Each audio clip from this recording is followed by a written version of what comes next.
Apa kabar Bapak Ibu Saudara? Udah lama kita nggak ketemu ya, tapi saya percaya Bapak Ibu dalam keadaan sehat, dalam perlindungan Tuhan, dalam penyertaan Tuhan. Nah Bapak Ibu Saudara, selama 1 bulan ini kita pengen belajar tentang press on, maju terus.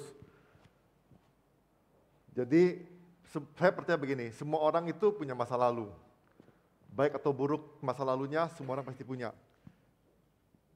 Nah kita pengen belajar untuk meninggalkan masa lalu. Untuk minggu ini kita pengen belajar menanggalkan masa lalu. Nah Bapak Ibu Saudara, kadang-kadang kita ini terjebak untuk hidup di masa-masa lalu kita. Dan kita nggak pernah move on untuk ke depan, dan kita nggak pernah bergerak maju ke depan, akhirnya kita nggak buat apa-apa dalam kehidupan kita. Nah Bapak Ibu Saudara, kita jadi orang Kristen itu bukan sekedar datang ke gereja atau baca Alkitab atau berdoa. Tapi memang ada satu tantangan dalam kehidupan kita, yang Tuhan tuh benar-benar pengen satu hal dalam kehidupan kita, bahwa hidup kita tuh seharusnya semakin hari itu semakin serupa dengan Kristus. Nah kalau kita selalu melihat suatu hal yang di belakang kita dalam kehidupan kita, lihat kesalahannya, lihat apapun juga, saya percaya kita nggak bakal pernah ngalamin satu perubahan dalam kehidupan kita. Kalau ditanya, kadang-kadang Bapak Ibu pernah lihat juga kan ada gambar apa tulisan yang ngomong gini, enakan zamanku toh. Artinya kita kadang-kadang kita berpikir zaman dulu tuh lebih enak. Bahkan ada yang pernah berpikir gini, enakan zaman-zaman waktu sebelum pandemi kita hidup. Jadi seakan-akan kita tuh mau hidup di masa-masa lalu daripada di masa sekarang. Padahal Bapak Ibu Saudara, kita udah gak mungkin lagi kita hidup di masa-masa lalu. Seperti orang Israel waktu dibawa keluar dari tanah Mesir. Mereka juga komplain sama Tuhan, mereka juga marah sama Tuhan. Dan mereka katakan gini, memangnya gak ada tanah kuburan di Mesir? Kenapa Tuhan bawa kita keluar jauh-jauh, mati di sini, mendingan mati di sono. Banyak limpahan, banyak hal segalanya. Kita tuh kadang-kadang gak berani hidup di masa sekarang. Nah Bapak Ibu yang saya katakan tadi, kekristenan itu bukan sekedar ke gereja atau berdoa atau baca Alkitab, tapi kita benar-benar gini, kita tuh masuk satu area di mana Tuhan manggil kita, Tuhan tebus kita tuh untuk kita benar-benar mau nggak sih kita hidup, mau nggak sih kita bayar harga, mau nggak sih kita melakukan perkara-perkara yang benar-benar membawa satu perubahan dalam kehidupan kita. Jadi bukan sekedar ke gerejanya, bukan sekedar ibadahnya, tapi benar-benar gini, perubahan hidupnya. Nah, maka itu Bapak Ibu saya berharap kita pengen benar, ayo kita tinggalin masa lalu kita tanggalin masa lalu kita maju terus ke depan, kita bergerak maju sampai ke depan, terus sampai kita lihat waktu Tuhan datang, kita tuh semakin hari semakin serupa segambar dengan Kristus. Itu tantangan Bapak Ibu Saudara. Nah, Bapak Ibu, jadi ada satu hal, ini dikatakan gini, jangan lupakan hal ini, di dalam hidup ini ada hal-hal yang harus selalu kita ingat, dan di saat yang sama juga ada banyak hal yang wajib kita lupakan. Nah masalahnya Bapak Ibu Saudara, banyak orang itu selalu ingat-ingat masa lalunya. Terlebih lagi suka ingat-ingat salahnya orang. Kita kadang-kadang berpikir gini, kalau orang sudah buat salah satu kali aja, seakan-akan udah gak bisa ngalamin perubahan lagi. Sampai mati dia kayaknya begitu banget. Misalnya orang nipu kita, atau misalnya orang bohong kita. Kita bisa gak percaya sama dia loh, sampai dia mati loh. Karena kita berpikir, kayaknya gak mungkin berubah deh. Kita selalu ngelihat kesalahan orang, padahal itu harus kita buang. Ya kan orang bisa berubah, apalagi kesalahan kita. Tapi kita selalu lupain, kalau kita buat salah sama orang, kita abaikan. Tapi kalau orang buat salah sama kita selalu ingat selama-lamanya. Tapi kita mau buang ya, kita mau tanggalkan masa lalu kita, dan kita pengen belajar Bapak Ibu Saudara, dari Yosua 1 ayat 1 sampai 5. Saya akan bacakan buat Bapak Ibu Saudara. Sesudah Musa hamba Tuhan itu mati, berfirmanlah Tuhan kepada Yosua bin Nun, abdi Musa itu demikian, hambaku Musa telah mati, sebab itu bersiaplah sekarang, seberangilah sungai Yordan ini, engkau dan seluruh bangsa ini menuju negeri yang akan kuberikan kepada mereka. Kepada orang Israel itu, setiap tempat yang akan diinjak oleh telapak kakimu, kuberikan kepadamu seperti yang telah kujanjikan kepada Musa. Dari padang gurun dan gunung Libanon yang sebelah sana itu sampai ke sungai besar, yakni sungai Efrat. Seluruh tanah orang Het sampai ke laut besar di sebelah matahari terbenam. Semuanya itu akan menjadi daerahmu. Seorang pun tidak akan dapat bertahan menghadapi engkau seumur hidupmu. Seperti aku menyertai Musa, demikianlah aku akan menyertai engkau. Aku tidak akan membiarkan engkau dan tidak akan meninggalkan engkau. Nah Bapak Ibu, dari pembacaan ini kita pengen belajar ada 3 langkah untuk meninggalkan masa lampau yang secara sehat. Jadi Bapak Ibu, saya katakan sekali lagi, mau nggak mau, suka nggak suka, kalau kita pengen menyongsong masa depan kita, harus tanggalkan masa-masa lalu kita. Siapapun kita dulu di masa lalu kita, seorang pendeta kah, mau seorang penjahat kah, mau apapun juga, mau hal-hal yang manis kah, mau hal-hal yang pahit kah, Bapak Ibu, masa lalu harus kita tinggalin. Nah, hal yang pertama yang harus kita pelajari dalam masa lalu kita, belajarlah dari masa lampau, namun jangan hidup di dalamnya. Kita bisa belajar dari masa-masa lalu, tapi kita jangan hidup di dalamnya. Seperti contoh misalnya, Bapak Ibu, kalau kita naik mobil itu spion sama cermin ke belakang itu kecil. Memang di belakangnya ada kaca besar, transparan. Tapi Bapak Ibu percayalah, ketika Bapak Ibu nengok ke belakang kaca yang besar itu, Bapak Ibu saudara, resiko di besar itu buat Bapak Ibu ngalamin kecelakaan. Dan Bapak Ibu juga nggak bisa lihat lama-lama spionnya atau kaca kecil di belakang itu nggak bisa lihat lama-lama. Cuman sebentar-sebentar aja. Nah itu mengajarkan kepada kita harus benar-benar tetap pandang ke depan, boleh lihat ke belakang cuman sebentar-sebentar aja. Artinya untuk belajar, atau kita mau nikung atau mau apa, kita harus lihat spion sebentar. Tapi kita nggak bisa lama-lama. Tapi kok banyak orang yang seneng ya, lihat masa-masa lalunya. Dan gak bisa move on, gak bisa maju terus ke depan, gak bisa press on. Selalu senang berkutat di masa-masa lalu. Dia bisa ngomong aja, dulu tuh saya rajin Pak ke gereja. Dulu tuh saya rajin baca Alkitab. Baca Alkitab itu, satu Alkitab itu bisa 1 bulan 1 kali. Dulu. Sekarang. Dulu saya tuh gak pernah Pak, kalau namanya doa itu bolong-bolong. Selalu doa tiap hari. Tapi sekarang Pak, kalau ingat saya berdoa, kalau nggak ingat saya nggak berdoa. Nah kadang-kadang kita senang dengan masa-masa lalu kita. Dulu kita bisa ngomong, saya menginjilin orang, wah saya menginjil, bisa menangin jiwa-jiwa, mungkin kita ngomong 1 tahun bisa 20 orang. Tapi sekarang Pak nggak pernah nginjil lagi. Bukan itu masalahnya.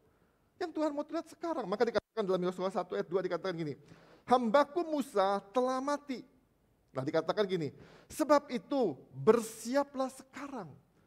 Nah, kondisi ini yang Tuhan katakan gini ya, hambaku Musa telah mati, dikatakan sebab itu bersiaplah sekarang. Sekarang. Jadi kita nggak bisa terlena dengan masa-masa lalu, terbuai dengan masa-masa lalu, kita nggak bisa benar-benar terikat dengan masa-masa lalu, dan akhirnya kita nggak buat apa-apa. Di sini jelas dikatakan hambaku Musa telah mati. Musa itu orang besar, orang hebat, orang luar biasa. Tapi Tuhan gak mau izinkan bangsa itu berkabung berlama-lama. Tuhan juga gak mengizinkan bangsa itu terlena dengan nostalgia-nostalgia yang dibuat oleh Musa waktu itu. Tapi jelas dikatakan gini, sebab itu dikatakan bersiaplah sekarang. Sekarang. Nah Bapak Ibu yang saya katakan tadi, kalau kita benar-benar pengen mengalami suatu perubahan dalam kehidupan kita gak bisa ngomong nanti, sebentar lagi, atau besok, apa segala macam, gak bisa. Kita harus mulai sekarang. Kita gak bisa lihat langsung ke belakang terus-menerus. Dan sayangnya Bapak Ibu Saudara, banyak orang Kristen selalu melihat ke belakang. Bisa move on. Seakan-akan Tuhan bisa cuma kerja di masa-masa lalunya. Seakan-akan Tuhan bisa kerja di zamannya waktu itu dan sekarang Tuhan gak bisa buat apa-apa. Nah terus dikatakan begini, sebab itu bersiaplah sekarang, seberangilah sungai Yordan itu, sungai Yordan ini, engkau dan seluruh bangsa ini dikatakan menuju negeri yang akan kuberikan kepada mereka, kepada orang Israel. Artinya Tuhan benar-benar gini, Tuhan gak mau benar-benar kita terjebak di masa lalu, tapi Tuhan tuh punya tujuan dalam kehidupan kita. Tuhan punya rencana dikatakan menuju. Artinya ada satu tujuan dalam kehidupan kita, ada satu hal yang kita benar-benar yang harus kita fokuskan dalam kehidupan kita, dikatakan menuju negeri yang akan kuberikan kepadamu. Ini janji Tuhan. Jadi Tuhan gak ngomong ingat-ingat terus aja, nostalgia terus aja, dulu kan enak. Lalu ditanya Bapak Ibu Saudara, enak waktu pandemik, sebelum pandemik, apa enak setelah pandemik sekarang ini? Pasti kita ngomong gini, enak dulu Pak, dulu gak pakai masker, bebas. Mau kumpul-kumpul, gampang. Sekarang mau nongkrong, susah. Bahkan ada yang ngomong, waduh Pak, udah 2 tahun saya gak nongkrong Pak. Kalau dulu Pak, mau setiap saat aja bisa nongkrong. Sekarang kemana-mana harus di tangan. Maskeran. Pulang harus mandi. Dulu, waduh, nggak mandi juga nggak apa-apa. Enakan zaman dulu kan? Enak dulu apa sekarang? Kok nggak ada yang jawab? Enak dulu ya? Tapi masalahnya Bapak Ibu, kita nggak bisa balik ke tahun-tahun lalu. Dan kita nggak bisa hidup di tahun-tahun itu. Nggak bisa. Nah maka itu Bapak Ibu, kita harus maju. Tinggalin masa lalu kita. Belajar dari masa lampau, namun jangan hidup di dalamnya. Sudah lewat, masa lalu sudah lewat. Itu yang pertama.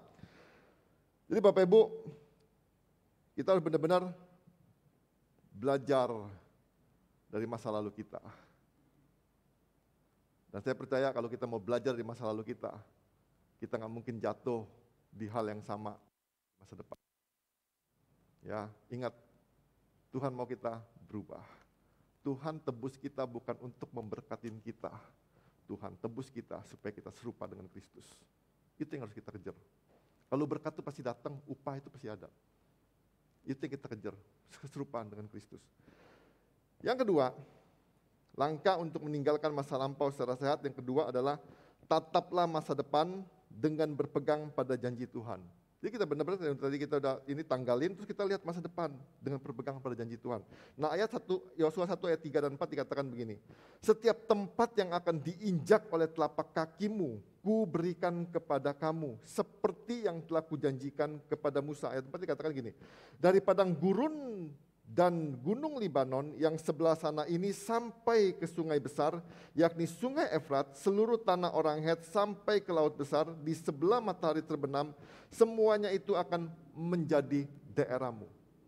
Nah Bapak Ibu, sekarang ini gimana sih kita bisa natap masa depan? Kita nggak tahu apa sih yang terjadi di masa depan. Bahkan banyak pengusaha-pengusaha, pembisnis-pembisnis ngomong, untuk investasi aja ragu, nggak berani, karena nggak ada kepastian di depan. Apalagi sekarang terjadi perang Rusia dan Ukraina, semua barang naik. Kita nggak mungkin stok barang dan mendadak turun, kita takut juga. Nggak stok juga salah, semuanya serba salah. Kita diam pun kita salah. Nah jadi apa yang harus kita buat? Maka dikatakan tataplah masa depan dan berpegang pada janji Tuhan. Nah percaya Bapak Ibu Saudara, kalau Tuhan berjanji, Tuhan pasti tolong. Kalau Tuhan berjanji, Tuhan pasti nggak bakal ninggalin kita. Nah maka dikatakan ayat 3 dikatakan ini, setiap tempat yang akan diinjak oleh telapak kakimu. Nah Bapak Ibu, saya pengen tanya nih, Bapak Ibu percaya nggak? Kalau ayat firman Tuhan ini dikatakan atau difirmankan kepada Bapak Ibu Saudara, setiap tempat yang akan Bapak Ibu lalui, ku berikan kepadamu. Percaya nggak? Saya ulangin lagi. Ini Bapak Ibu ragu-ragu. Kalau Bapak Ibu pergi kemana-mana, kemanapun Bapak Ibu pergi, setiap tapak yang Bapak Ibu jalanin, Bapak Ibu laluin, Tuhan ngomong, ini tempat untukmu. Percaya nggak? Cuman satu yang percaya. Bapak Ibu nggak percaya? Kalau Bapak Ibu nggak yakin seperti itu, Bapak Ibu saya katakan begini, gimana kita bisa bergerak maju ke depan? Gimana kita bisa melihat sesuatu di depan dalam kehidupan kita kalau kita sementara kita ragu dalam kehidupan kita? Ini saya bukan ngajak Bapak Ibu nekat, bukan. Tapi ini saya katakan ini, dengan berpegang janji Tuhan. Tapi kalau Tuhan nggak janji, jangan, saya percaya juga nggak bakal terjadi. Ada ajaran-ajaran tertentu yang ngomong gini, lihat no, kalau di pakaian-pakaian banyak mobil-mobil bagus, tumpang tangan aja ngomong Tuhan yang jadi milikku. Itu nggak bakal terjadi Bapak Ibu. Nah itu ajaran yang nggak benar. Tuhan nggak ngomong, Bapak Ibu jangan tumpang-tumpang. Mobil saya jangan ditumpang tanganin ya. Loh iya, kalau Tuhan nggak ngomong jangan tumpang tangan Bapak Ibu Saudara. Kalau Tuhan ngomong, saya percaya Bapak Ibu nggak usah tumpang tangan, Tuhan pasti kasih kok. Pasti Tuhan kasih.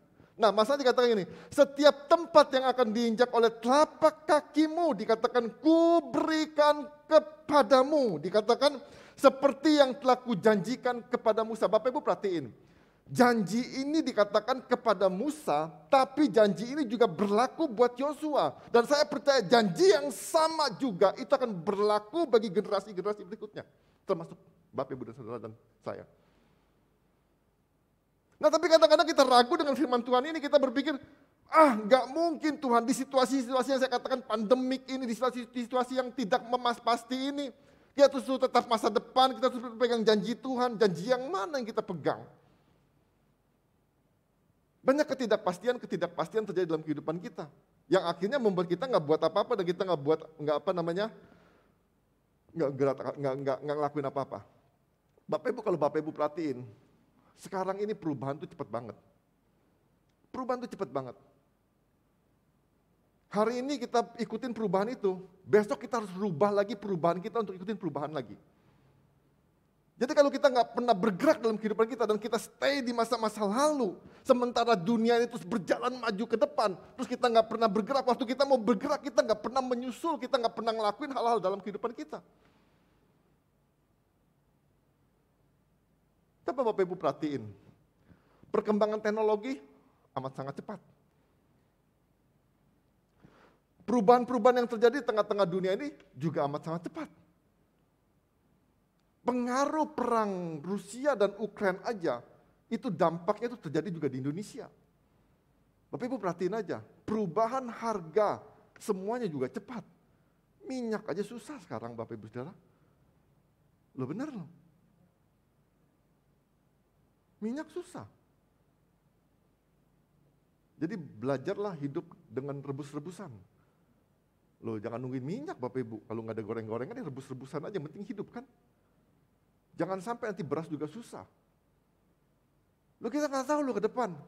Tapi satu hal yang saya percaya gini, kalau kita pegang janji Tuhan, percayalah Bapak Ibu Saudara, percayalah, saya ulangi lagi kata-katanya, setiap tempat yang akan diinjak oleh telapak kakimu, ku berikan kepadamu seperti yang telah dijanjikan kepada Musa. Di ayat 4-nya gini, dari padang gurun dan gunung Libanon yang sebelah sana itu sampai ke sungai besar, yakni sungai Efrat, seluruh tanah orang Het sampai ke laut besar, di sebelah matahari terbenam, semuanya itu akan menjadi daerahmu. Bapak Ibu perhatiin. Perhatiin nih Bapak Ibu. Waktu Yosua ngomongin seperti itu, kalau Yosua nggak bisa ngebayangin dari gurun sampai tanah Libanon, dari ini sampai ke sini, kalau Yosua nggak bisa ngebayangin Bapak Ibu, sama dalam kehidupan kita. Kalau Tuhan pengen memberkati kita, tapi kita nggak bisa ngelihat berkat yang Tuhan janjikan dalam kehidupan kita, berkat itu nggak bakal sampai dalam kehidupan kita. Loh ini kan jelas dikatakan ya, ayat 4 kan dijelasin. Dari padang gurun dan gunung Libanon yang sebelah itu sampai ke sungai besar, yakni sungai Efrat, seluruh tanah orang Het sampai ke laut besar di sebelah matahari terbenam. Semuanya itu akan menjadi daerahmu. Bapak Ibu pertanyaannya, kalau Yosua nggak tahu di mana gurun itu, di mana gunung Libanon itu, di mana sungai itu, kalau Yosua nggak tahu Bapak Ibu Saudara, Yosua nggak bakal pergi ke situ, dan Yosua nggak bakal injek kakinya di situ, dan Yosua nggak bakal terima janji itu. Kita harus pandang, benar-benar pandang apa sih yang Tuhan siapin dalam kehidupan kita. Kita harus benar-benar bisa ngelihat apa sih yang Tuhan siapin dalam kehidupan kita. Ketika Bapak Ibu bisa ngelihat, percayalah, Bapak Ibu bisa mendapatkannya. Contoh, kalau mama atau papa, Bapak Ibu sekalian, suruh kalian ke pasar, beli apel hijau. Terus Bapak Ibu nggak dapat gambaran apel hijaunya, duit boleh pegang. Tujuan boleh ada ke pasar atau ke supermarket. Ketika Bapak Ibu masuk supermarket, gambaran apel hijaunya nggak kelihatan. Bapak Ibu mau ngubek-ngubek satu supermarket, satu pasar nggak bakal beli pulang-pulang. Kenapa? Karena gambaran apel hijaunya nggak bisa ngelihat. Nggak bisa ngelihat. Disuruh, ya disuruh. Diperintahin, ya diperintahin. Beli apel hijau ya. Tapi gambaran apel hijau nggak nongol di mata kita. Kita nggak bisa menatapnya, kita nggak bisa melihatnya. Sampai sore pun Bapak Ibu pulang, apel hijau itu nggak ada di tangan kita. Semuanya ada, fasilitasnya ada, uangnya ada, tempatnya ada. Tapi kalau kita nggak bisa melihat, Bapak Ibu nggak bakal dapat apa-apa. Nah, maka jelas Bapak Ibu, bukan sekedar nginjak aja, tapi kita benar-benar harus punya iman menatap masa depan kita. Seperti apa sih yang Tuhan janjikan dalam kehidupan kita? Sorry, saya pengen ngomong ini. Banyak orang Kristen punya Tuhan, tapi tindakannya nggak punya Tuhan. Benar. Banyak orang Kristen berdoa, tapi nggak percaya dengan doanya. Banyak orang Kristen ngomong gini, Tuhan tuh hebat, Tuhan tuh perkasa, tapi nggak pernah lihat keperkasaan, kehebatan Tuhan. Hidup dalam ketakutan, hidup dalam intimidasi. Dan dia nggak buat apa-apa. Yosua ini tanggung jawabnya besar. Besar. Ya, jadi Bapak Ibu harus benar-benar tatap masa depan dengan berpegang pada janji Tuhan. Percayalah, pasti digenapin. Pandemik boleh ada, situasi ke depan boleh nggak pasti, tapi percayalah, ada satu hal yang pasti, janji Tuhan itu iya dan amin. Ya. Yang ketiga, masukilah masa depan dengan mengandalkan penyertaan Tuhan. Jadi Bapak Ibu, sehebat apapun manusia, sesuper apapun manusia, manusia itu ada batasnya. Benar. Siapapun dia di dunia ini nggak ada yang namanya Superman. Superman itu cuma ada di dongeng-dongeng. Kenyataannya Superman itu memang nggak ada, Bapak Ibu Saudara. Jadi siapapun di dunia ini, sehebat apapun, sekuat apapun, manusia itu terbatas. Nah, oleh karena itu Bapak Ibu Saudara, manusia itu butuh Tuhan. Butuh penyertaan Tuhan. Jadi bohong kalau kita ngomong gini, saya kuat, saya tanpa Tuhan, saya hidup. Saya ngomong katakan bohong. Kita bisa makan, kita bisa minum aja itu cuma semata-mata anugerah Tuhan. Benar-benar semata-mata anugerah Tuhan. Kalau kita bisa ngelaluin pandemik pun, saya katakan bukan gara-gara kita minum Avigan atau obat-obat yang hebat. Saya katakan bukan, Bapak Ibu Saudara. Bapak Ibu perhatiin, berapa banyak orang-orang besar, orang-orang hebat yang nggak kekurangan Avigan, yang nggak kekurangan tabung oksigen, toh modar juga kok. Itu membuktikan kalau bukan Tuhan, kita nggak bisa ngapa-ngapain. Nah, jadi yang ketiga kita belajar masukilah masa depan dengan mengandalkan penyertaan Tuhan. Jadi bukan dengan kekuatan kita sendiri. Nah, ayat kelima dikata gini, seorang pun tidak akan dapat bertahan menghadapi engkau seumur hidupmu. Jadi dikatakan seorang pun tidak akan dapat bertahan menghadapi engkau seumur hidupmu. Nah, Bapak Ibu perhatiin, penyertaan Tuhan itu membuat kita benar-benar gini, siapapun lawan kita, siapapun orang-orang yang pengen mengintimidasi kita, pengen membuat jalan-jalan kita buntu, dikatakan ini, seorang pun tidak akan dapat bertahan menghadapimu. Jadi Bapak Ibu, apa sih yang perlu kita takutin lagi sebetulnya? Kan jelas dikatakan gini, seorang pun tidak akan dapat bertahan menghadapi engkau seumur hidupmu. Bukan ngomongin masa mudamu loh. Ini dikatakan seumur hidupmu. Artinya apa? Di dunia banyak polemik, banyak hal-hal yang gak enak dalam kehidupan kita. Mungkin banyak orang-orang yang pengen membunuh kita, menghabiskan kita, pengen menjatuhkan kita, pengen buat apapun juga dalam kehidupan kita. Tapi saya katakan gini, penyertaan Tuhan itu benteng dalam kehidupan kita. Yang benar-benar dikatakan, seorang pun tidak akan dapat bertahan menghadapi engkau seumur hidupmu, dikatakan seperti aku menyertai Musa. Apa yang buat itu bisa seperti itu? Penyertaan Tuhan. Dikatakan, seperti aku menyertai Musa, demikianlah aku akan menyertai engkau. Tapi Ibu bisa bayangin gak? Kalau Tuhan menyertai kita, jalan tertutup itu bisa terbuka. Orang yang tadinya bermaksud jahat bisa baik dalam kehidupan kita. Jadi Bapak Ibu gak usah takut. Maju terus. Yang penting kita tahu nih, Kristen itu ngapain? Perubahan hidup. Serupaan dengan Tuhan. Itu yang kita kejar. Jadi kita nggak usah nuntut orang lain, lo harus berubah dong. Nggak usah, kitanya yang harus berubah, bukan orang lainnya.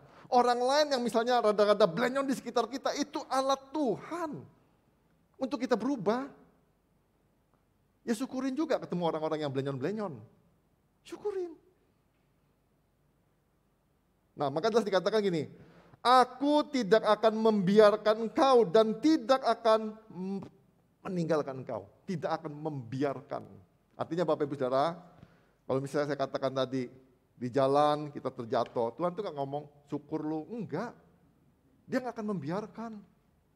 Justru Tuhan tolong, dan Tuhan gak akan meninggalkan kita. Jadi Bapak Ibu, percaya gak percaya, Bapak Ibu harus percaya. Kemanapun Bapak Ibu pergi, ada Tuhan yang menyertai Bapak Ibu saudara. Bener loh, yakinlah. Ada Tuhan yang menyertai Bapak Ibu saudara. Jadi gak usah takut. Ya artinya bukan petentang-petenteng juga kan, dalam tenteng, wah ada Tuhan dan petang-petenteng gini. Nantangin siapa-siapa, Bapak Ibu cari penyakit itu namanya mah. Loh iya, itu cari penyakit. Nah jadi Bapak Ibu, penyertaan Tuhan itu penting.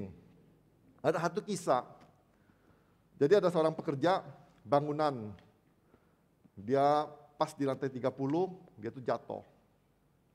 Waktu jatuh tuh kebetulan itu udah agak malam lah, jadi gelap, nggak bisa ngeliat apa-apa. Waktu dia jatuh, dia jatuh berat, dia cuma sempat pegang satu kayu, blok kepegang. Tapi karena di tempatnya tuh gelap, dia nggak bisa lihat apa-apa, dia juga nggak tahu dasarnya sampai sejauh mana, masih jauh apa segala macam, yang tahu dia pegangan. Tapi kelamaan pegangannya dia nggak kuat lagi, dia nggak tahan. Dan akhirnya dia melepaskan pegangannya, dia jatuh di lantai. Bapak Ibu tahu nggak, lantai itu tinggi cuma berapa senti? Lantai itu nggak tinggi sekali, cuma 30 senti. Masalahnya Bapak Ibu, karena ketidaktahuan membuat dia takut, ketidaktahuan membuat dia ini. Seandainya tahu cuma 30 senti, nggak usah tunggu 1 jam Bapak Ibu Saudara, dia lepasin aja, selesai. Nah kadang-kadang Bapak Ibu, bukan pencobaannya besar atau kecil. Masalahnya kita kadang-kadang nggak tahu pencobaannya seperti apa.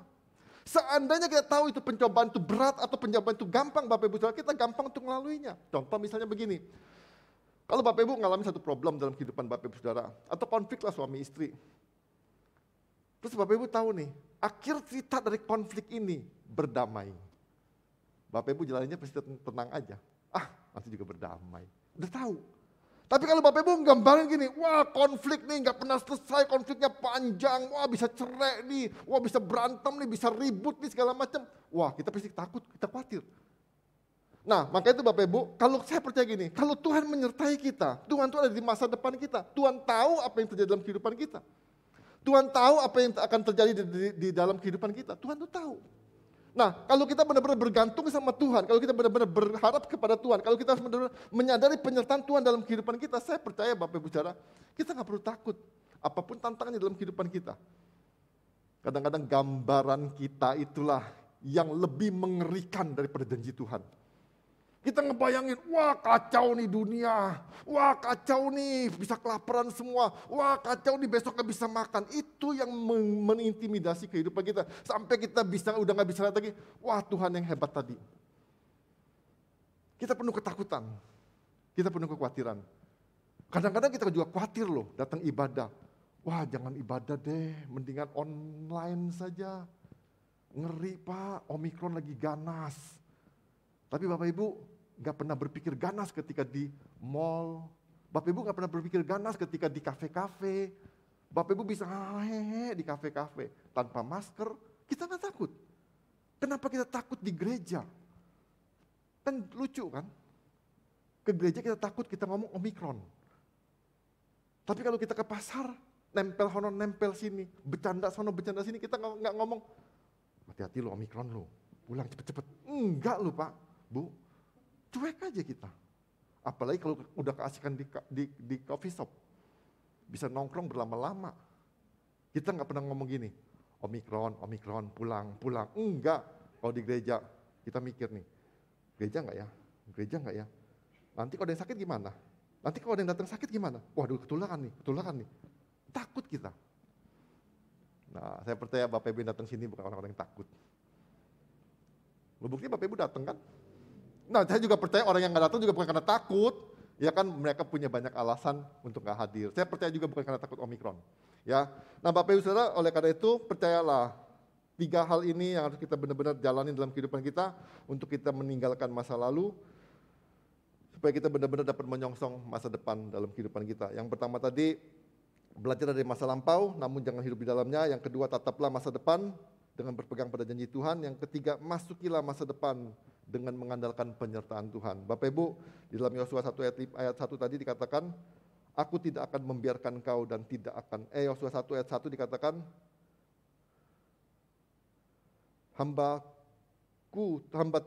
sesudah Musa hamba Tuhan itu mati, berfirman Tuhan kepada Yosua, abdi Musa itu, hambaku telah mati, sebab itu bersiaplah sekarang. Saya pengen tantang Bapak Ibu Saudara, gak usah lihat lagi masa-masa lalu kita, sekarang apa yang bisa kita buat dalam kehidupan kita untuk menyongsong hari-hari ke depan dalam kehidupan kita. Nah, janji Tuhan di dalam Yosua 5 dikatakan, seorang pun tidak akan dapat bertahan menghadapi engkau seumur hidupmu, seperti aku menyertai Musa, demikianlah aku menyertai engkau, aku tidak akan membiarkan engkau dan tidak akan meninggalkan engkau. Ini satu janji yang Tuhan berikan dalam kehidupan kita. Jadi Bapak Ibu, lupain masa lalu kita. Sekelam apapun masa lalu kita, Tuhan akan bisa rubah, Tuhan bisa rubah menjadi satu cerita harapan yang indah dalam kehidupan kita. Sekalipun kita nggak bisa melihat ke depan, tapi kalau Bapak Ibu percaya, ada Tuhan yang menyertai kita. Ada janji Tuhan yang menyertai kita. Jalan aja. Pasti sampai. Saya ulangin lagi yang soal apel tadi. Sekalipun kita nggak punya gambarannya, tapi kalau janji Tuhan, penyertaan Tuhan yang memimpin hidup kita, Tuhan bisa ngomong begini, maju 3 langkah, belok kanan 3 langkah, Bapak Ibu sampai di depan apel itu. Kalau Tuhan yang pimpin.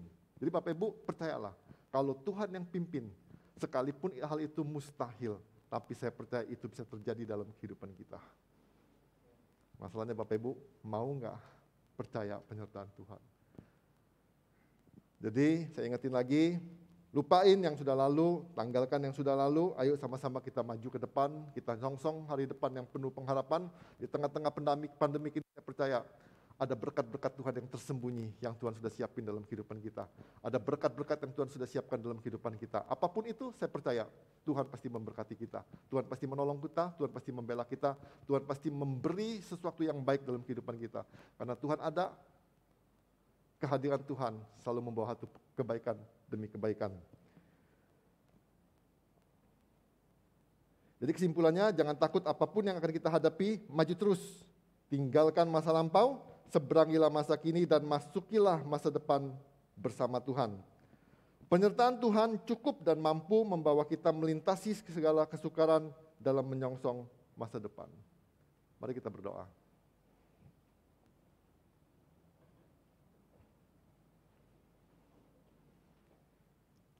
Saya pengen ajak Bapak Ibu Saudara sebelum kita masuk dalam perjamuan kudus, kita merenungkan sebentar apa sih yang jadi penghalang dalam kehidupan kita ke depan. Tuhan mau kita benar-benar bukan sekedar diam di tempat, tapi Tuhan mau bawa kita masuk ke dalam tanah perjanjian. Tuhan gak berhenti ketika Musa mati, tapi Tuhan akan pakai generasi-generasi berikutnya. Saya percaya kalau Tuhan berjanji untuk memberkati kita, Tuhan pasti berjanji, pasti memberkati kita. Kalau Tuhan nggak memberkati kita di masa-masa kita, di generasi kita, saya percaya Tuhan akan memberkati anak-anak kita. Tuhan akan memberkati cucu-cucu kita, Tuhan akan memberkati keturunan kita. Tugas kita adalah seperti Musa, dia melakukan apa yang Tuhan perintahkan dalam kehidupannya. Dia taat melakukan apa yang Tuhan perintahkan dalam kehidupannya. Walaupun dia nggak masuk dalam tanah perjanjian, tapi janji itu nggak pernah pudar. Saya percaya juga Bapak Ibu Saudara, kalau Tuhan berjanji dalam kehidupan kita, mungkin kita nggak mengecapnya, tapi percayalah, keturunan kita, anak-anak kita akan mengecapnya itu. Hiduplah benar di hadapan Tuhan. Tanggalkan masa-masa lalu kita. Apa sih yang buat khawatir dalam kehidupan kita? Mari Bapak Ibu, saya ajak Bapak Ibu renungkan sebentar. Apa yang buat Bapak Ibu takut? Apa yang buat Bapak Ibu selalu lihat ke belakang? Ketika Bapak Ibu lihat ke belakang, Bapak Ibu, kita akan menghadapi hal-hal yang tidak enak di depan dalam kehidupan kita. Kita nggak bakal bisa bergerak maju. Terima kasih Tuhan Yesus.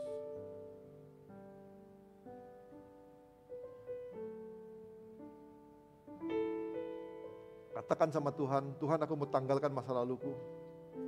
Apapun yang telah kubuat, apapun perlakuan orang terhadap hidupku, aku mau tanggalkan semua itu. Aku mau lihat ke depan Tuhan. Aku mau tatap ke depan Tuhan dengan berpegang pada janji-Mu. Aku mau masuki masa depan Tuhan dengan keyakinan bahwa Engkau menyertai hidup kami Tuhan. Terima kasih Tuhan Yesus. Terima kasih Tuhan. Bapa, kami berdoa Tuhan. Kami berdoa Tuhan. Bila kami boleh punya kacamata-Mu untuk melihat Tuhan masa depan yang penuh pengharapan Tuhan Yesus. Ajar kami Tuhan untuk tidak selalu lihat ke belakang Tuhan atau terikat di belakang Tuhan Yesus. Tapi kami mau bergerak maju ke depan Tuhan Yesus. Kami percaya Tuhan, yang di belakang sudah lewat Tuhan Yesus. Kami mau hidup di hari-hari sekarang ini Tuhan, menyongsong kedatangan Kau yang kedua kali Tuhan Yesus. Kami percaya waktu-Mu sudah dekat Tuhan Yesus. Biarlah kami sungguh-sungguh berbenah, memperbaiki diri kami. Biarlah kami hidup kami semakin hari semakin serupa dengan Kristus. Bapa, kami berdoa Tuhan. Biarlah di hari-hari terakhir ini Tuhan, kami tidak mau menyia-nyiakan waktu yang ada, tapi kami mau terus berlari. Kami terus mau maju terus Tuhan. Bila kami sampai kepada tanah yang Kau janjikan dalam kehidupan kami. Kami berdoa Tuhan Yesus, berkati urapi setiap kami Tuhan, supaya kami hidup benar Tuhan Yesus. Terima kasih Tuhan. Terima kasih Tuhan. Berkati setiap kami dengan segala pergumulan Tuhan. Kami berdoa Tuhan. Kami mau move on Tuhan. Kami mau press on Tuhan. Kami mau bergerak maju Tuhan. Kami mau melihat Tuhan dengan kacamata-Mu Tuhan. Kami mau menatap masa depan kami dengan berpegang janji-Mu Tuhan. Kami mau masuki masa depan Tuhan dengan berpegang bahwa Engkau menyertai kami Tuhan Yesus. Kami percaya Tuhan, penyertaan-Mu cukup. Penyertaan-Mu cukup Tuhan. Yang memberi kekuatan dalam kehidupan kami. Terima kasih Tuhan. Kami berdoa Tuhan. Kalau ada di antara kami Tuhan, yang merasa tertekan, yang gak bisa bergerak maju ke depan Tuhan, Bapak kami berdoa Tuhan, biarlah pagi hari ini Tuhan, anugerah-Mu menolong Tuhan, anugerah-Mu memulihkan Tuhan, anugerah-Mu menyembuhkan Tuhan, dan sehingga sungguh Tuhan, hari-hari ke depan adalah hari-hari yang penuh dengan sukacita Tuhan. Hari-hari ke depan adalah hari-hari di mana kecerahan, keceriaan Tuhan nyata dalam kehidupan mereka Tuhan. Terima kasih Bapa, terima kasih Tuhan Yesus. Kalau sebentar Tuhan kami akan menikmati perjamuan kudus, kami berdoa Tuhan. Berkati setiap kami, kuduskan setiap kami. Ampuni kami akan segala dosa dan kesalahan kami Tuhan Yesus. Kami berdoa Tuhan, biarlah ketika kami makan, kami minum Tuhan. Itu bukan jadi kutuk dalam kehidupan kami, tapi itu mendatangkan berkat dalam kehidupan kami. Yang membawa satu kesembuhan, yang membawa satu persekutuan dengan Kau Tuhan Yesus. Bapa kami berdoa Tuhan. Kuduskan kami Tuhan, untuk kami layak Tuhan Yesus. Terima kasih Tuhan, terima kasih Tuhan. Kami juga berdoa Tuhan, memberkati setiap pelayan-pelayan yang melayani. Berdoa kuduskan juga Tuhan Yesus. Kami juga berdoa Tuhan, kuduskan juga roti dan anggur Tuhan, tubuh dan darah-Mu. Kami berdoa Tuhan, biarlah kami benar-benar menjadi satu dengan Kau Tuhan. Terima kasih Bapa, terima kasih Tuhan Yesus. Dalam nama Yesus kami berdoa.